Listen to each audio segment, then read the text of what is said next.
Michael Every is joining us right now. He's joining us from Shanghai. That's the highlight. Head of Financial Market Research, Asia Pacific, Rabobank. Michael, thanks very much. Good to have you here. Can we all safely blame China for everything that's going around? No, I think it's unfair to put too much on China's shoulders, to be honest, really. This is a global problem that has been building up for many, many, many, many years. And ultimately, everyone has been expecting China to suddenly take the burden of solving all these problems. What we've had is for almost 3 decades a policy whereby everyone relied on the US to just keep borrowing forever in order to buy everyone else's products from around the world. Then obviously in 2007, that particular model blew up. And since then, it's been China that really has been doing all the heavy lifting, directly or indirectly. And now, of course, China is coming to the recognition that it, too, cannot save the entire world by itself. It's a certain emerging economy that needs to worry about its own particular outlook. And it's doing very logically what I've been saying it would do for the last 2.5 years, which is to move its currency lower quite steadily.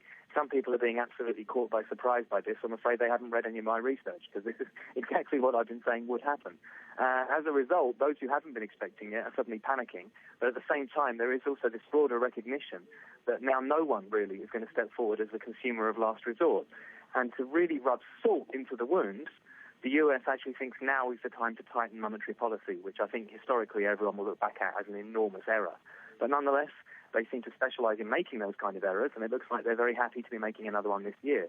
So it really is just a perfect storm of everything coming together at the same time.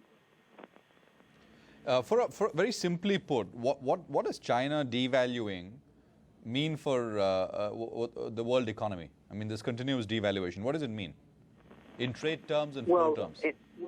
In very simple terms, obviously, commodity exporters get hit. It also shatters the illusion we have that suddenly China is going to be the consumer of last resort. As I said, the more that China devalues, the more that China is sending a very simple message that it would like to be exporting more when it's already running an enormous current account surplus.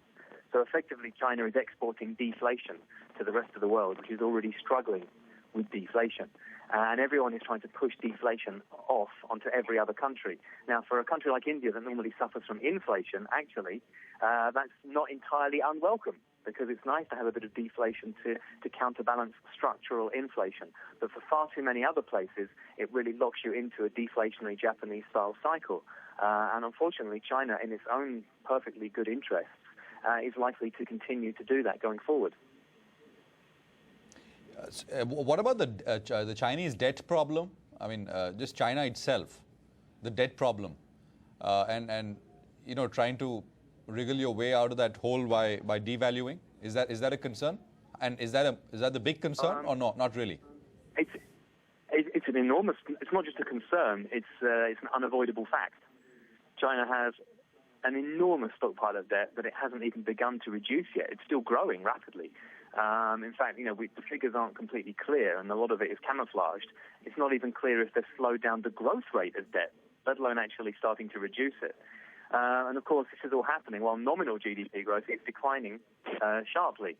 So as a result, you can see that the debt ratios continue to get more and more stretched. Now, ultimately, you only get out of that one of 3 ways. One of them is you default massively, which is very painful for the economy. I think we're going to have a lot of that going forward. Another one is you devalue, which, of course, allows you to export your problem to everybody else. You grow your economy relative to your debt pile by selling to other people. And the third one, of course, is you inflate your way out.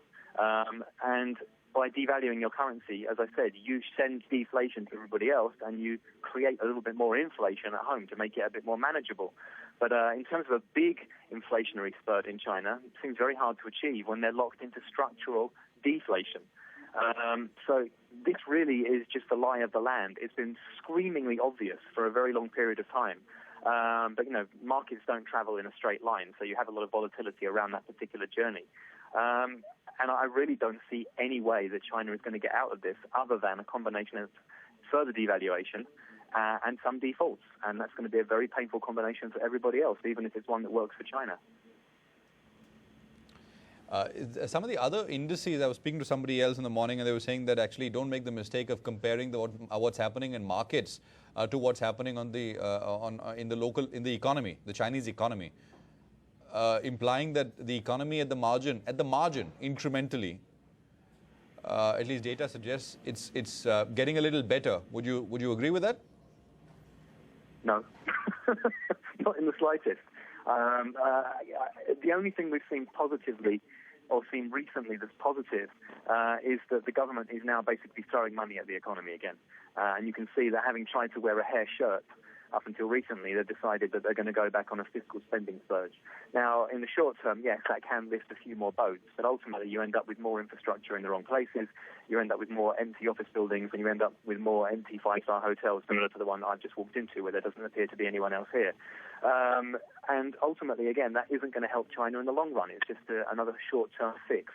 Now, that doesn't mean that China is imploding. I want to make that very clear. It's still growing, and it's still growing at a relatively decent pace. And there are certainly some areas and some sectors that are still doing very nicely. Thank you very much. But there are a lot that aren't. And for a world that has basically built its entire growth model around the fact that China will be growing in nominal terms 10, 11, 12% going forward, it's a real shock to suddenly deal with a China that will be growing around 5%, maybe 5.5% in nominal terms for the foreseeable future. And, that makes a lot of balance sheets look extremely stretched in a lot of places. Yeah. No, so let me, you responded with a chuckle, a laugh. So I think the answer is clear. But let me pose that question again. So China has been growing, say, at 10%. Now it's growing at 7%. As you said, it's still growing. My point is the incremental growth. Is 7% coming down to 6.9? Or it looks like 7 can go to 7.1? That's essentially what I'm talking about, to put it in numbers. Okay, what is it? First of all, we can't believe the official numbers anyway. Very few people do. Giving 7 and I'm using 10 and 7 as examples. I'm just giving 10 and 7 as examples. But is it going to 7.1 or 6.9? Yes, incrementally. Yeah, 7 is what they want for this year, and we're going to get the Q4 data coming out soon. But if we look at it, you can see that even if we assume 7 is your starting base, and basically you're saying it's a higher than, lower than, game show style scenario. Well, no, the next couple of prints are going to be lower, absolutely, and they're going to be steadily lower. It doesn't mean that every single quarter will be progressively lower than the next, because you always get volatility and fluctuations. But if you ask me to project forward what will the growth profile of China look like, it's going to look something like around 7% officially for last year, something like around 6.5% officially for this year, something like around 6% for the year after, 5.5% for the year after that, 5%. You spot the pattern. Basically, that's pretty much the glide path that China is irrevocably locked into, unless they allow themselves to have a much harder, sharper downturn for a few years, followed by a V-shaped recovery. And I simply don't think that's in their DNA. Okay, that answers it. Very clear. So thanks very much, Michael. Thank you for joining us. And it's always great speaking with you. Appreciate it.